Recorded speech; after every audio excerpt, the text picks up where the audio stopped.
ជាការ review បាទ home theater បាទម៉ាក Pioneer model XV DV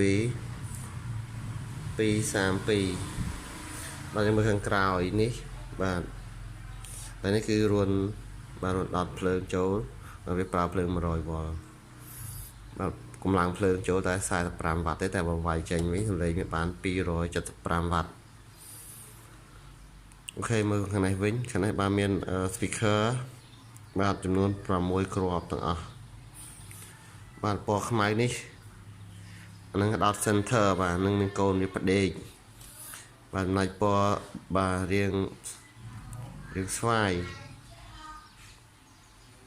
អូខេរៀងបន្តិចបាទពណ៌រៀងស្វាយនេះគឺបាទនឹងគឺសាប់បាទដាក់សាប់បាទដាក់បាសសាប់ខ្យល់ហើយបាទ4គ្រាប់ទួយខាងនេះបាទមានសមានខៀវមានក្រហមមានប្រផេះអាហ្នឹងគឺកូនទួយបាទអាកូនកម្លាំង40 វ៉ាត់បាទនៅខាងនេះវិញបាទអក្សរជប៉ុនតែខាងរួនពីខាងស្ដាំនេះគឺដូចចេញបាទពីខាងឆ្វេងនេះគឺដូចចូលបាទពេលដែលយើងចង់ដាក់ Bluetooth អីយើងដោតតាមរុនហ្នឹងតែម្ដងបាទកន្លែងនេះដូចនេះអត់ប្រើទេបាទព្រោះយើងមានឧបករណ៍សម្រាប់ជាប់ទេហ្នឹងបាទនេះគឺដូចខាងវីដេអូចេញបាទពេលដែលយើងចាក់នេះអីយើងអាចដោតដូចចេញពីនេះទៅយើងចូលទៅក្នុងទូរទស្សន៍របស់យើងបាទខាងនេះគឺអង្តែនវិទ្យុ AM នេះអង្តែនវិទ្យុ FM បាទមានវិទ្យុ AM FM បាទហើយវាអាចចាក់បានបាទច្រើនប្រភេទដែលមើលខាងមុខបាទចាំថតខាងមុខម្ដងបាទគឺអាចចាក់ DVD បាទចំណែកនេះហៅDolby Digital ខ្ញុំអត់ដឹងថាគេដែរទេបាទប្រភេទ file មាន DIVX ក៏ចាក់បានដែរបាទ photo viewer មានន័យថាអាចបើករូបថតនៅក្នុង CD របស់យើងបានសំឡេង MP3 ក៏បានបាទសំឡេងវាជា Visual Cinema បាទ DVD receiver បាទ DVD drive ក៏អាចចាក់បានដែរបាទពេលមើល Opera វិញបាទគ្រាប់បាទនេះមួយគ្រាប់វាបាទ6អូម40 វ៉ាត់បាទពេញចំណងវ៉ាត់វាពេញល្អណាស់បាទគឺសំឡេងនេះថាសំឡេងលេខខ្លាំង